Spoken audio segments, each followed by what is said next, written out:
Hi, and welcome to Survival Grammar. I'm Professor Mark Goldblatt of the Fashion Institute of Technology of the State University in New York, and we're here to talk about grammar. This is going to be informal. I'm not working from a script. I'm going to stutter and stammer as often as I do in my regular class.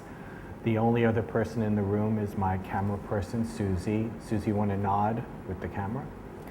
So that's it. We don't have theme music. We're just going to talk about grammar. The first thing we're going to talk about, the logical thing to talk about, is sentences. And the rules that we're going to discuss in this particular segment and in all the segments that follow are generalized rules. What that means is that if you look for it, you'll be able to find exceptions to the rules that we are discussing. This is a sort of quick and dirty approach to grammar. We're going over the minimum that you need to get by. And so if I say something that works, I don't know, 99% of the time, there's always going to be 1% of the time where it's not going to work. I'm asking you to just trust me on that, and that these rules will work the vast, overwhelming majority of the time. So with that, let's start talking about sentences. And again, you guys know, because you're speakers of English, what a basic sentence consists of. It's sometimes easier to think about what a sentence is by acknowledging what it isn't. If I write that on the board, that's not a sentence. The crowd. You can hear that it's not a sentence, it's not a full thought. If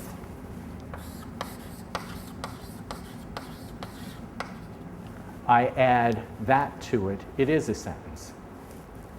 A sentence on a very basic level tells you something about something. When I just had the crowd, it wasn't a sentence. When I have the crowd cheered, it is a sentence because it's telling you something about the crowd. It's telling you that the crowd cheered. You need those two elements in order to have a sentence. Now, there are grammatical terms associated with those two elements. The crowd is called the subject. Cheered is called the verb. In broader terms, the thing that the sentence is talking about is going to be called the subject. The thing that's being said about the subject is called the predicate. But in the name of simplifying things, we're just going to really talk about the subject and the verb. The crowd is the subject, cheered is the verb. A sentence, in order to be a sentence, must have a subject and a verb. Usually, if you can find the subject and verb in a sentence, you're on your way to figuring out the grammar of a sentence. A sentence is going to have a subject and a verb. Not every thing that has a subject and a verb, however, is a full sentence. If I put the word when in front of this, I still have a subject and a verb, but I don't have a sentence. You can hear that it's not complete. When the crowd cheered, you're still waiting for something else. So a sentence must have a subject and a verb, but not everything with a subject and a verb is going to be a sentence. Still, the skill of finding the subject and the verb is the key to unlocking the grammar of a sentence. Now, to go back to our original, this is a very easy sentence to deal with. You know what the subject and the verb is. Not every sentence is going to come apart this easily. Consider this sentence.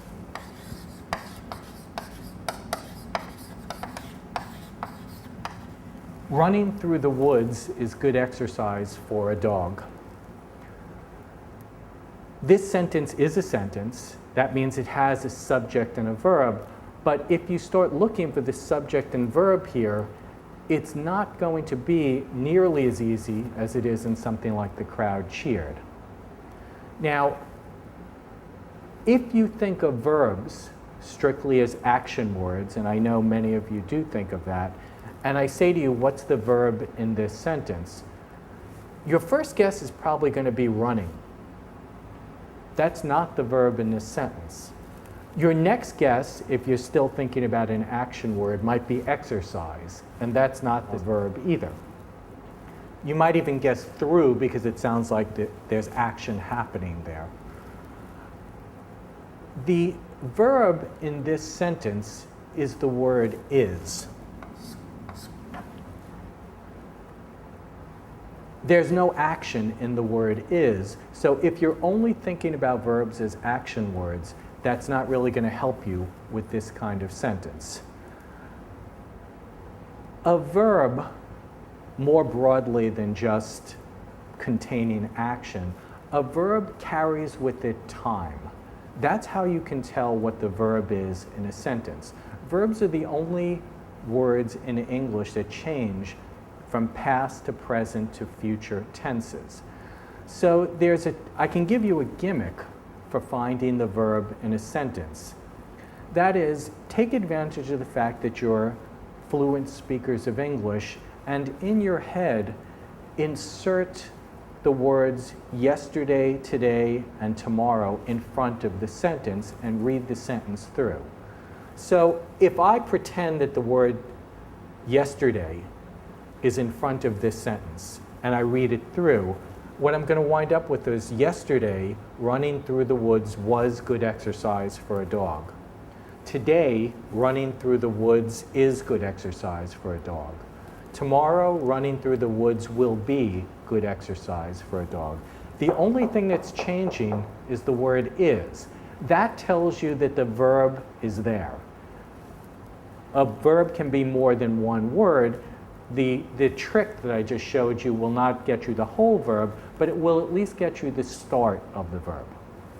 Once you find the verb, you can use that to locate the subject. If you say to yourself, what is good exercise for a dog? The answer is going to be running or running through the woods. I would take either one if I were asking you what the subject of the sentence is. Running is the subject in this particular sentence. Is the verb. You cannot go by what a word is on a blackboard by itself when you're trying to determine what it is in a sentence. If I just have the word running on the blackboard by itself, and I say to you, what is that? Your instinct is going to be to say that it's a verb. It looks like a verb, it's got that ing at the end of it. But you don't know what a thing is until you see how it's working in a sentence. Looks like a verb on the blackboard, but in this sentence, it's the subject, and a subject can only be a noun or a pronoun. In this sentence, running is a noun. So again, grammar is not always going to be as easy as it is in a sentence like the crowd cheered. Sometimes you're going to have to think a little bit before you jump to conclusions about what things are doing in a sentence. A sentence fundamentally has to have those two elements, a subject and a verb. A sentence says something about something. The thing it's talking about is the subject. The thing that's being said about it is the predicate, and the predicate will contain the verb. All right. Now, there are a couple of other points I want to make about sentences. Let me get rid of the difficult one and stick with the easy one.